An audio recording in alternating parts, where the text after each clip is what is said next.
இதுக்கு மட்டுமே 100 கோடி செலவு. ஆதரவற்ற முதியவர்களுக்கு திருமணத்தன்று வரலட்சுமி செய்த தரமான செயல். நடிகர் சரத்குமாரோட மகள் வரலட்சுமி திருமணம் கோலாகலமா நடந்து முடிஞ்சிருக்கு. அம்பானி வீட்டு திருமணத்திற்கு இணையாக இல்லை அப்படின்னாலும் கூட தென்னிந்தியாவில் சினிமா துறையினர் இதுவரையும் யாரும் இதுபோன்ற பிரம்மாண்ட திருமணத்தை நடத்தியது இல்லை என்று சொல்லும் அளவுக்கு மிக பிரம்மாண்டமாக நடந்து முடிஞ்சிருக்கு வரலட்சுமி சரத்குமாரோட திருமணம். தாய்லாந்தில் உள்ள பாலி என்கின்ற ஒரு தீவில் இரு குடும்பத்தினர் மற்றும் உறவினர்கள் பங்கேற்ற வரலட்சுமி திருமணம் அதன் பின்பு சென்னை லீலா பேலஸ்ல வரவேற்பு என பல கோடி ரூபாய் வரை வரலட்சுமியோட திருமண செலவு ஆகியிருக்கு அப்படின்னு சொல்லப்படுது. சென்னையில நடந்த வரவேற்பு நிகழ்ச்சியில சிறப்பு விருந்தினரா வந்த சினிமா துறையை சார்ந்த அனைத்து நடிகர்களுக்கும் நிக்கோலஸ் தரப்பிலிருந்து சொகுசு கார்கள் அனுப்பி அவர்களை அழைத்து வந்து மீண்டும் விமான நிலையத்தில் டிராப் செய்வது, அவர்கள் வீட்டில் டிராப் செய்வது என விலை உயர்ந்த கார்கள் வாடகைக்கு எடுக்கப்பட்டதா கூறப்படுது. குறிப்பா தமிழ்நாட்டில் தேவையான சொகுசு கார்கள் இல்லாததால வெளிமாநிலங்கள்ல ரோல்ஸ் ராயல்ஸ் போன்ற விலை உயர்ந்த கார்களை வாடகைக்கு எடுத்து சிறப்பு அழைப்பாளர்களை தன்னுடைய திருமணத்திற்கு வருவதற்கு அந்த காரை பயன்படுத்தி இருக்காரு நிக்கோலஸ். இந்த நிலையில லீலா பேலஸ்ல நடந்த வரவேற்பு நிகழ்வுல வந்த அனைத்து விருந்தாளிகளையும் ராதிகா முன்னாடி நின்று வரவேற்ற நிலையில எங்கே வரலட்சுமி அம்மா சாயாதேவி, ஒருவேளை சாயாதேவி கோபித்து கொண்டு வரவில்லையா என கூட ஒரு குரலை கிளம்பிச்சு.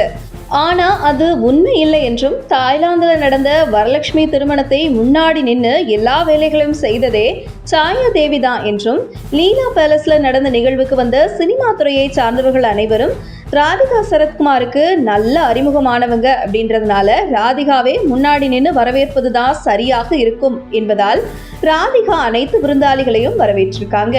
இதனால எந்த ஒரு சர்ச்சையும் இல்லை என்பது தெரிய வந்திருக்கு. அதே நேரத்துல நிக்கோலஸ் மிகப்பெரிய கோடீஸ்வரர் என்பது தெரிய வந்துச்சு. சுமார் 900 கோடிகள் ரூபாய் சொத்து மதிப்பு கொண்ட நிக்கோலஸ் மும்பையில மிகப்பெரிய தொழிலதிபர்கள்ல ஒருவரா இருந்து வருவதா கூறப்படுது. அவரோட பொழுதுபோக்குக்காக அவர் உடற்பயிற்சியை செய்யறாரு அப்படின்னு கூறப்படுது. இந்த நிலையில நிக்கோலஸ் வரலட்சுமி திருமண நிகழ்வு வரவேற்பு நிகழ்வு நடைபெற்ற லீலா பேலஸ் ஹோட்டல்ல மினிமம் சாதாரண உணவே ஒரு பிளேட் 3000 ரூபாயிலிருந்து 3500 ரூபாய் இருக்கும் அப்படின்னும், அந்த வகையில பல வகையான உணவுகள் அங்கே வந்து விருந்தினர்களுக்கு வழங்கப்பட்டதால் குறைந்தது 6000 6500 ரூபாய் வரை ஒரு பிளேட் இருக்கும் அப்படின்னும் கூறப்படுது.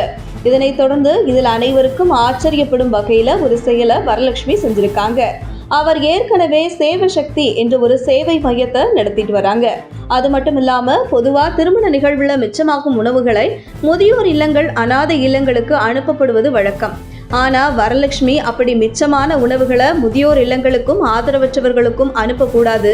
இந்த திருமண வரவேற்பு நிகழ்ச்சியில விருந்தினர்கள் என்ன உணவை சாப்பிடுறாங்களோ அதே உணவை சமைச்சு சுட சுட முதியோர் இல்லங்களுக்கும் ஆதரவற்றோர் இல்லங்களுக்கும் அனுப்பணும்னு சொல்லி வரலட்சுமி சரத்குமார் அவரோட விருப்பத்தை அவரோட கணவர் நிக்கோலஸ் நிறைவேற்றியது பலரது பாராட்டையும் பெற்றுள்ளது குறிப்பிடத்தக்கது. மேலும் இந்த திருமணத்திற்காக சுமார் 100 கோடி ரூபாய் வரை செலவானது அப்படின்னும், மொத்த செலவையும் நிக்கோலஸ் ஏற்றுக்கிட்டாருன்னு கூறப்படுது. உங்கள் தின சேவல்.